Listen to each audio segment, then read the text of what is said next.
हम सभी जो उद्धार पाए हैं उन्हें दुनिया में प्रचार करने के लिए परमेश्वर की कृपा से नियुक्त किया गया है। मैं चाहता हूं कि आप इसे समझें, क्योंकि यह बहुत बहुत बहुत ही महत्वपूर्ण है। यदि आप अपने जीवन के लिए परमेश्वर की इच्छा को समझने वाले हैं, तो आप यहीं से शुरू कर सकते हैं। आप जहां भी है, जो भी है, परमेश्वर की पसंद सबसे अच्छी होती है। शुरुआत से ही इन टच मिनिस्ट्रीज का उद्देश्य दुनिया भर के लोगों को यीशु मसीह के साथ एक संबंध बनाने की और नेतृत्व करना और स्थानीय चर्च को मजबूत करना रहा है। आप ही की वजह से इन टच मिनिस्ट्रीज हर साल अधिक से अधिक लोगों तक उद्धार की खुशखबरी और भरपूर जीवन का वादा, जो कि केवल यीशु मसीह में है, और उन्हें लेकर पहुंच रही है। हमारे टेलीविजन और रेडियो प्रसारण, इन टच डिवोशनल, हमारी वेबसाइट और मैसेंजर लैब संसाधन दुनिया भर के लाखों लोगों पर प्रभाव डाल रही है। 2022 दुनिया भर के लोगों को यीशु मसीह के साथ एक बढ़ते संबंध की ओर नेतृत्व करने और परमेश्वर की विश्वास योग्यता का जश्न मनाने के 45 साल का एक प्रतीक है। इन टच समुदाय के हिस्से के रूप में हम आशा करते हैं कि आप हमारे साथ जुड़ेंगे, ताकि हम मिलकर अपने दैनिक जीवन में परमेश्वर के कार्य कर सकें, कल, आज और हमेशा।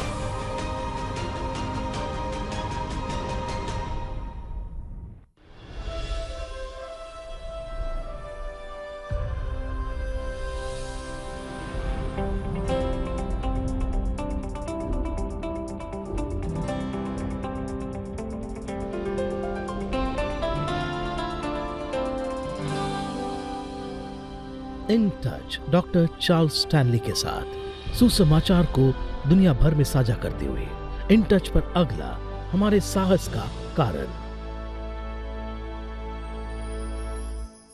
जब आप सुसमाचार शब्द सुनते हैं तो आप क्या सोचते हैं?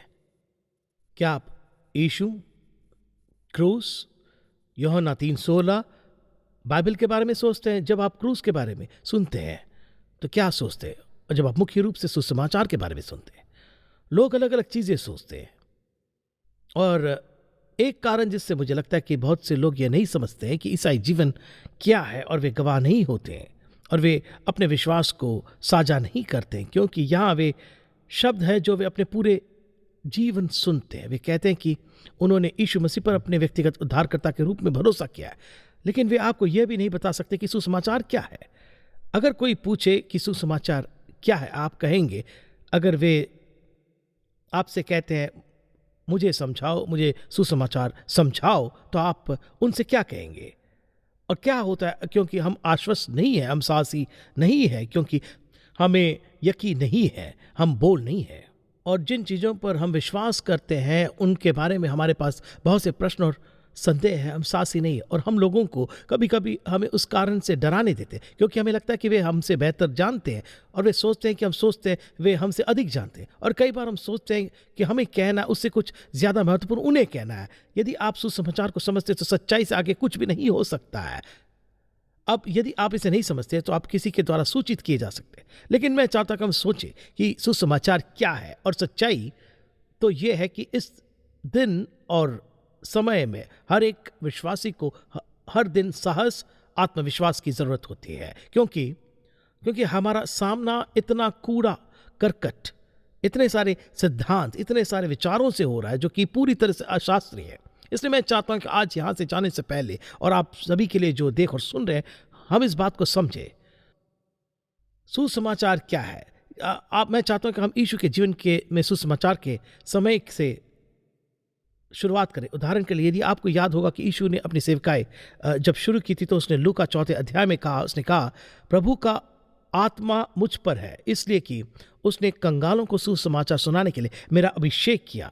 अर्थात उसने उसे शक्ति दी थी और उसे नियुक्त किया और उसे सुसमाचार का प्रचार करने के लिए बुलाया था। और निसंदेह यीशु गलील के नगरों और शहरों और अन्य स्थानों से होकर उपदेश और शिक्षा देने लगा, और जहाँ कहीं वह गया, वह राज्य और परमेश्वर के राज्य के सुसमाचार के बारे में बात कर रहा था। और साथ ही जब वह अपने गृह नगर नासरत वापस गया, तो उसने इस तथ्य का उल्लेख किया कि एक भविष्यवक्ता को आमतौर पर अपने ही शहर में स्वीकार नहीं किया जाता है। सो वह आराधनालय में प्रचार करने लगा, और परिणाम स्वरूप वे बस चकित और आश्चर्य में थे और बस उसकी प्रशंसा कर रहे थे, और इससे बड़ा और कुछ नहीं हो सकता था। इस आदमी को ये सारा अधिकार कहाँ से मिला? और फिर उसने अपने संदेश में एक दृष्टांत दिया और अगली बात जो आप जानते हैं वे खड़े हो गए और बाइबल कहती है कि वे उसके खिलाफ थे और उन्होंने उसे आराधनालय से बाहर निकाल दिया और कहा कि हम उसे मारने वाले और पहाड़ से धक्का देने वाले। लेकिन वह चला गया। लोगों पर सुसमाचार का अलग अलग प्रभाव पड़ता है। फिर यीशु ने अपना समय अपने चेलों से सुसमाचार के बारे में बात करते हुए बताया, उन्हें यह समझाते हुए कि इसे अन्य लोगों को कैसे समझाया जाना चाहिए। उसने कहा और चेले बनाने के लिए भेजा। उसने कहा उदाहरण के लिए मरकुस के 16 अध्याय में, और उसने उनसे कहा तुम सारे जगत में जाकर सारी सृष्टि के लोगों को सुसमाचार प्रचार करो। और वह कह रहा था कि मैं चाहता हूं कि तुम सुसमाचार के इस संदेश को पूरी दुनिया में फैलाओ। और उसने उन्हें ऐसा करने का आदेश दिया और उसने कहा कि जाने से पहले मैं चाहता हूं कि तुम परमेश्वर के आत्मा से परिपूर्ण हो यरूशलेम नगर में तब तक ठहरो जब तक पवित्र आत्मा तुम पर ना आ जाए। फिर तुम तैयार हो जाओगे, फिर तुम पूरी दुनिया को संभालने के लिए तैयार हो जाओगे। तो जहां तक यीशु का संबंध था सुसमाचार यही था, लेकिन अब इसे प्रेरित पौलुस के रूप में देखिए। सुसमाचार का स्थान और प्रेरित पौलुस का जीवन। मैं चाहता हूं कि आप रोमियो पहले अध्याय की ओर मुड़े और आइए इस भाग को देखते हैं। और रोमियो की पुस्तक संपूर्ण बाइबल उसकी धर्मशास्त्र की पुस्तक है, क्योंकि यहाँ बहुत कुछ है। और तो पौलुस रोमियो को लिख रहा है। पहला अध्याय वचन 1 को देखिए, वह क्या कहता है। पौलुस की ओर से जो यीशु मसीह का दास है और प्रेरित होने के लिए बुलाया गया और परमेश्वर के उस सुसमाचार के लिए अलग किया गया है। वह इसे यहाँ परमेश्वर का सुसमाचार कहता है। थिस्सलुनीकियों में दूसरे अध्याय में वैसे 3 बार कहता है कि परमेश्वर का सुसमाचार, जिसकी उसने पहले ही से अपने भविष्यवक्ताओं के द्वारा पवित्र शास्त्र में अपने पुत्र हमारे प्रभु यीशु मसीह के विषय में प्रतिज्ञा की थी, जो शरीर के भाव से तो दाऊद के वंश से उत्पन्न हुआ। तो वह कहता है यह सुसमाचार यीशु से संबंधित है और पवित्रता के आत्मा के भाव से मरे हुए में से जी उठने के कारण सामर्थ्य के साथ परमेश्वर का पुत्र ठहरा है। तो वह आपको शुरू करने के लिए बहुत कुछ देता है, जिसके द्वारा हमें अनुग्रह और प्रेरिताई मिली कि उसके नाम के कारण सब जातियों के लोग विश्वास करके उसकी माने, जिनमें से तुम भी यीशु मसीह के होने के लिए बुलाए गए हो। उन सब के नाम जो रोम में परमेश्वर के प्यारे हैं और पवित्र होने के लिए बुलाए गए। हमारे पिता परमेश्वर और प्रभु यीशु मसीह की ओर से तुम्हें अनुग्रह और शांति मिलते रहे। अब मैं चाहता हूं कि अब वचन 14 वो कहता है, मैं यूनानियों और अन्य भाषियों का और बुद्धिमानों और निर्बुद्धियों का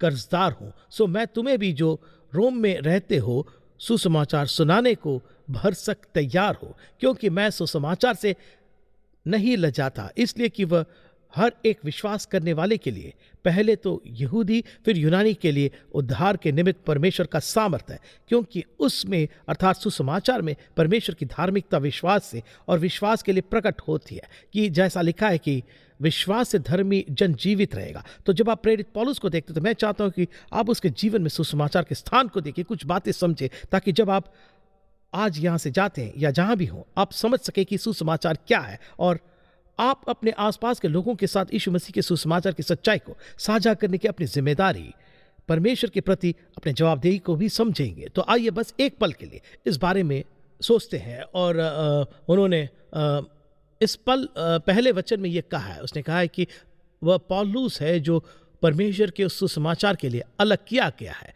अर्थात परमेश्वर ने उसे एक प्रेरित, एक उपदेशक, मसीह के सुसमाचार के एक मिशनरी के रूप में अलग किया। अब रोमियो में इस 14वें, 15वें, 16वें छंदों में मैं चाहता हूं कि आप ध्यान दें कि वह क्या कहता है। वे पद 14 में कहते हैं कि जरा देखिए, यही है, इसी ने उसे प्रेरित किया। उसने बोला, मैं यूनानियों और अन्य भाषियों का और बुद्धिमानों और निर्बुद्धियों का कर्जदार हूं। और यह उनके इस तरह से कहना जैसा था उन यूनानियों के लिए जो सबसे अधिक जानकार माने जाते थे, और वे थे, और वे कई मायनों में थे। उनकी सभ्यता शायद कभी नहीं, वास्तव में कभी पूरी तरह से पार नहीं की, लेकिन वह कहता है, मैं यूनानियों सबसे अधिक शिक्षित और परिष्कृत और निर्बुद्धियों धरती के सबसे नीचे लोग, बुद्धिमानों और निर्बुद्धियों दोनों के प्रति कर्जदार हूं। सो मैं तुम्हें भी जो रोम में रहते हो सुसमाचार सुनाने को भरसक तैयार हूं, क्योंकि मैं सुसमाचार से नहीं लजाता, इसलिए कि वह हर एक विश्वास करने वाले तो यहूदी फिर यूनानी के लिए उद्धार के लिए निमित्त परमेश्वर की सामर्थ्य है।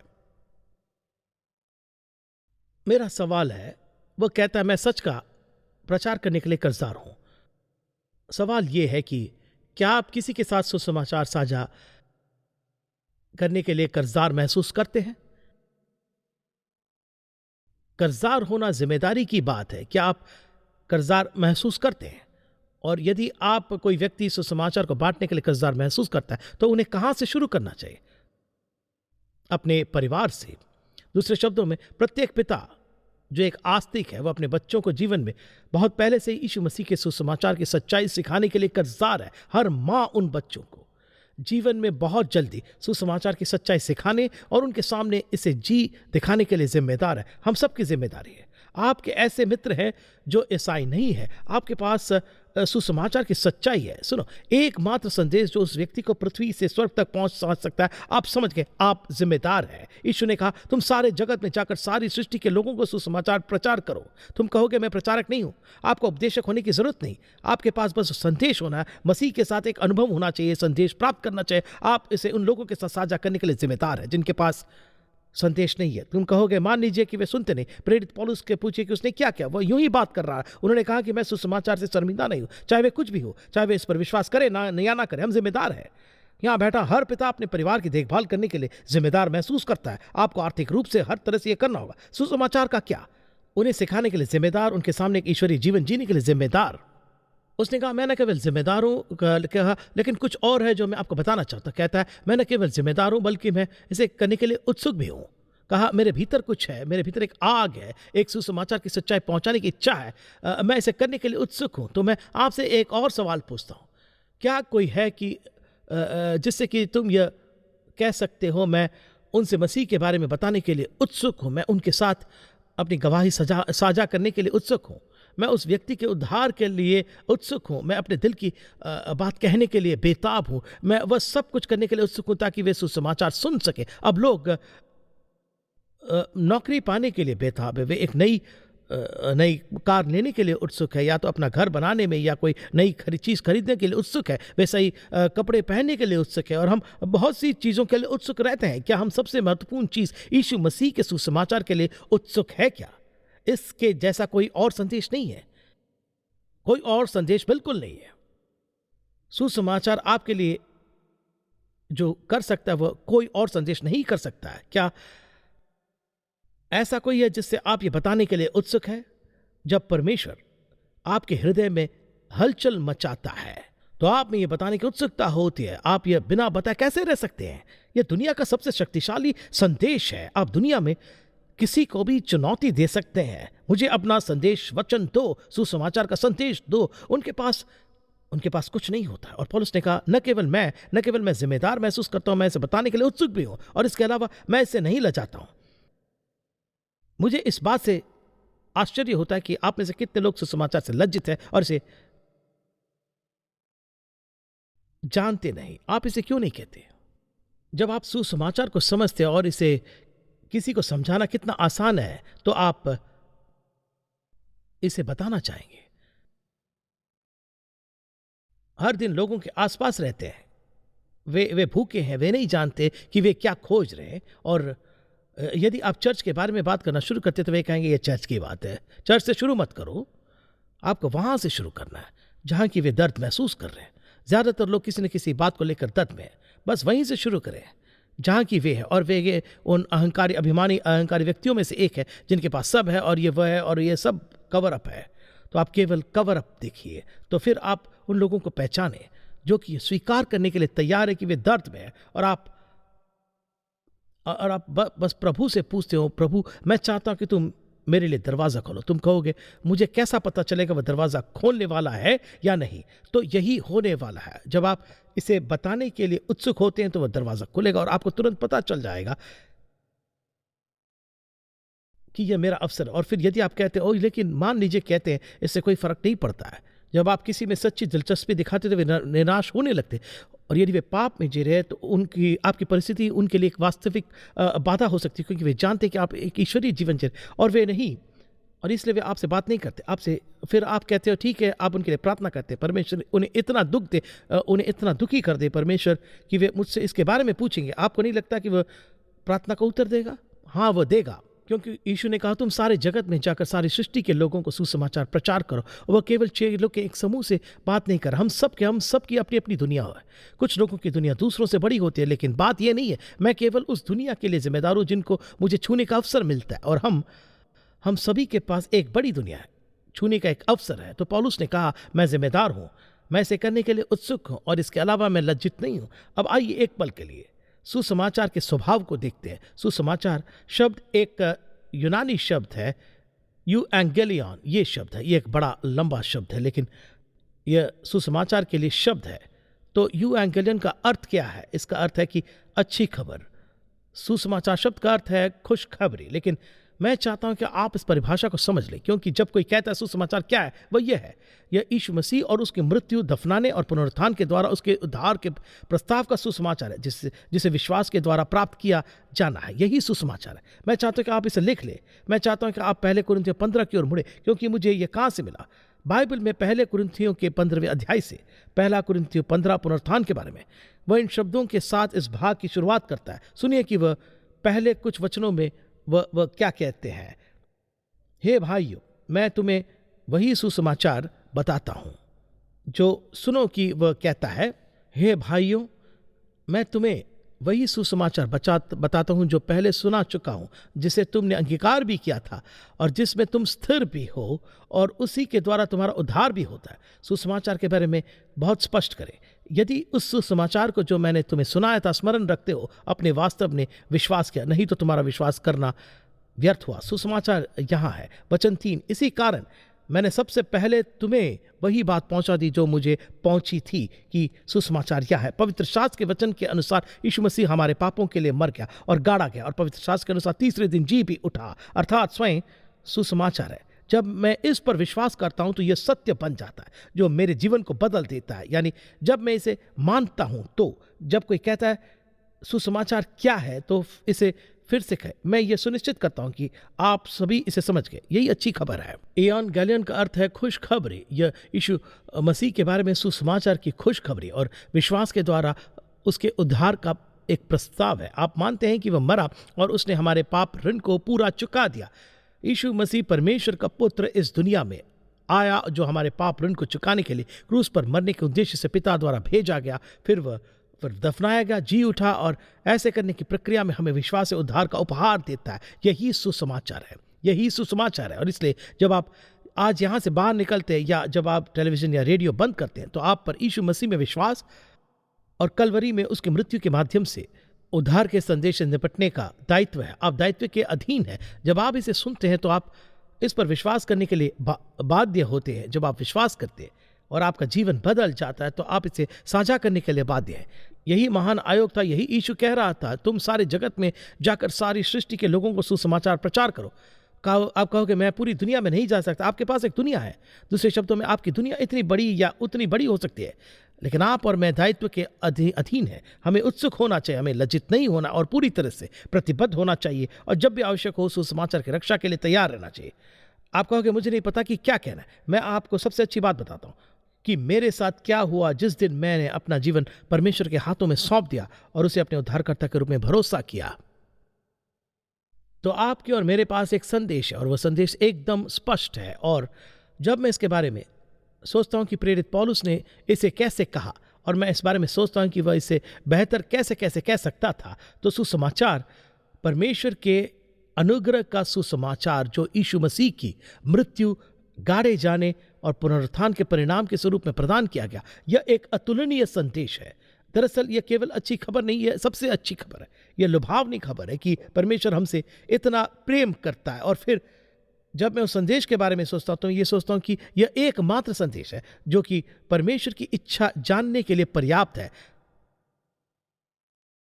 हमारे भीतर परमेश्वर की इच्छा को जीने की शक्ति रखना, परमेश्वर का वादा, शांति और सुरक्षा और देखभाल और प्रावधान, ऐसा कोई और संदेश बिल्कुल नहीं है। अब मैं आपको कुछ देना चाहता हूं, आपके शब्दों की एक सूची देना चाहता हूं, क्योंकि जब आप इसे ध्यान से सुनिए। याद रखिए कि यह एक अच्छी खबर है। जब आप अपने व्यक्तिगत उद्धारकर्ता के रूप में उस पर भरोसा करते हैं, तो यह आपके जीवन में मसीह के माध्यम से परमेश्वर के उद्धार वाली शक्ति का शुभ समाचार है। अब आप कहोगे जब मैं उद्धार पाता हूं तो क्या होता है? मैं आपको शब्दों की एक सूची देना चाहता हूं। पहला यहां है, जब आप अपने उद्धारकर्ता के रूप में उस पर भरोसा करते हैं, तो बाइबल कहती है, बिल्कुल स्पष्ट, बाइबल कहती है कि आप छुटकारा पाते हैं। पहला पत्रस, आपको यीशु के लहू से छुटकारा मिला है। इसका अर्थ है कि मसीह ने आपके पाप की कीमत चुकाई, आपको खरीद लिया, इसलिए अब आप परमेश्वर के ही हैं। दूसरी बात, आपको माफ कर दिया गया। आपको छुड़ाने की प्रक्रिया में वह आपको आपके सभी पापों को क्षमा कर देता है, जिसका अर्थ है कि वह इसे अब याद नहीं रखता है। तीसरा शब्द है दोषी न ठहराना, क्योंकि यीशु ने आपके पापों की कीमत चुकाई और भले ही उसने कहा कि जो प्राणी पाप करे वही मर जाएगा, और हमने पाप किया है क्योंकि उसने हमारी कीमत चुकाई है, वह अब हमें दोषी नहीं कहता है। और उसका बच्चा कहता है दोषी ने ठहराने का यही अर्थ है, वह अब हमें दोषी नहीं कह सकता। हाँ हाँ, क्या मैं दोषी हूँ? हाँ, वह मुझे अब दोषी कैसे नहीं ठहराता, क्योंकि यीशु ने मेरे पाप ऋण को चुका दिया है। फिर अगला अगला शब्द जो है वो मेल मिलाप है, अर्थात अपनी पापमिता में मैं पाप से अलग होकर परमेश्वर से दूर था, मेरा अब उससे मेल हो गया, अर्थात मुझे उसके साथ संगति में वापस लाया गया है, मेरा अब उसके साथ एक व्यक्तिगत संबंध है। तो यही तो मेल मिलाप है। और फिर मैं पवित्र हूं। इसका मतलब है कि जब आपने अपने व्यक्तिगत उद्धारकर्ता यीशु मसीह पर भरोसा किया तो वो अंदर आता है और आपके जीवन को बदल देता है। और क्या करता है? आपको उसके बच्चों में से एक के रूप में अलग करता है। वह अपनी महिमा और सम्मान के लिए और आपके भले के लिए आपको अपने बच्चे के रूप में अलग करता है।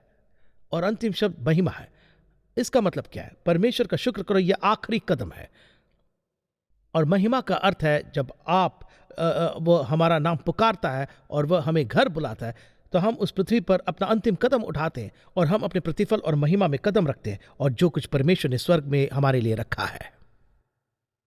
अब मैं एक सवाल पूछता हूं, किसके पास ऐसा एक संदेश है जो इससे मेल खाता है?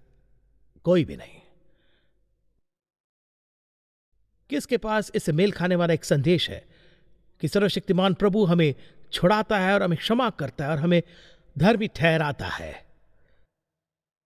जब मुझे धर्मी ठहराने, मुझे मेल मिलाप कराने और मुझे उसके साथ एक संबंध में लाने, मुझे पवित्र करने, मुझे सही दिशा में स्थापित करने के बारे में मैं सोचता हूं, और उस पवित्रीकरण में पवित्र आत्मा है जो हमारे शेष जीवन में हमारे साथ कार्य करता है, तो यही तो यीशु मसीह का सुसमाचार है। यही यीशु मसीह का सुसमाचार है। अब एक सवाल पूछता हूं,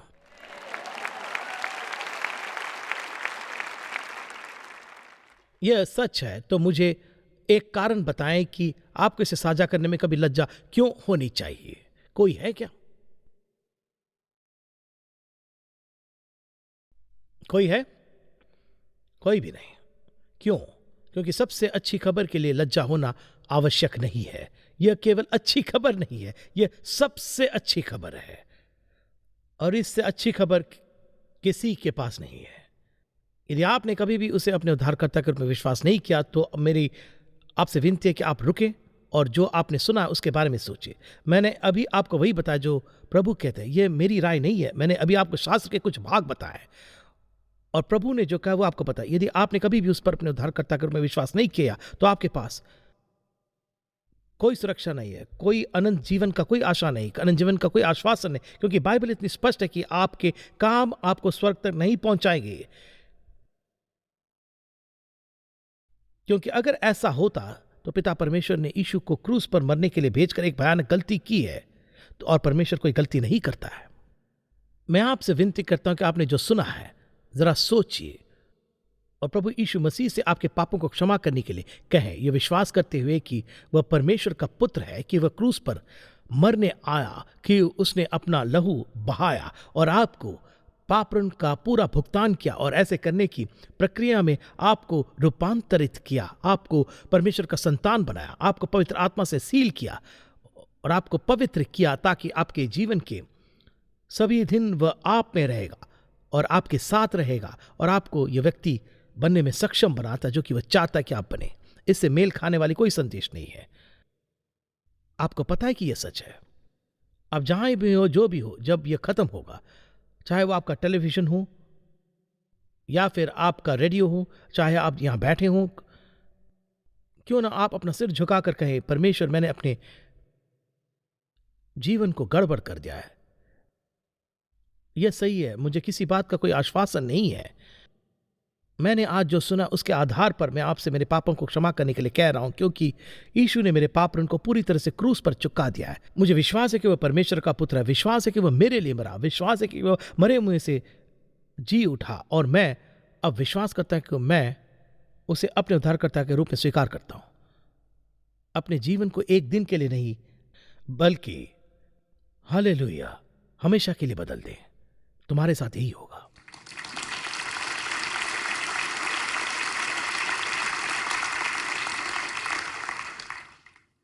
और मान लेते कि आप उद्धार पाए हैं और आप लंबे समय से ईसाई हैं। हो सकता है कि आज यहां से बाहर निकलने से पहले आपको परमेश्वर के सामने यह स्वीकार करना पड़े कि आप लज्जित हैं, आप शर्मिंदा हैं, आप डरे हुए हैं, आपने उस तरह की गवाही नहीं दी जो आपको देना चाहिए था। लेकिन आज जब आप जानते हैं कि आपके पास सबसे अच्छा संदेश है, वह एकमात्र संदेश है जो किसी व्यक्ति के जीवन को बदल सकता है और उन्हें स्वर्ग तक पहुंचा सकता है, तो आप अवसरों के प्रति बिल्कुल संवेदनशील और लाभ लेने के लिए उत्सुक होना शुरू कर देंगे। आमीन।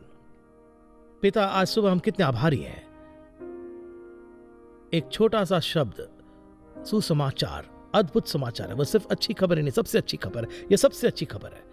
और मैं प्रार्थना करता हूं कि पवित्र आत्मा हमें से हर एक को इसे साझा करने के लिए प्रेरित करे, न केवल एक इच्छा बल्कि इसे साझा करने की उत्सुकता दे, क्योंकि यह सबसे अच्छी खबर है जिसे कि कभी किसी ने सुना होगा। और हम यीशु के नाम में प्रार्थना करते हैं, आमीन।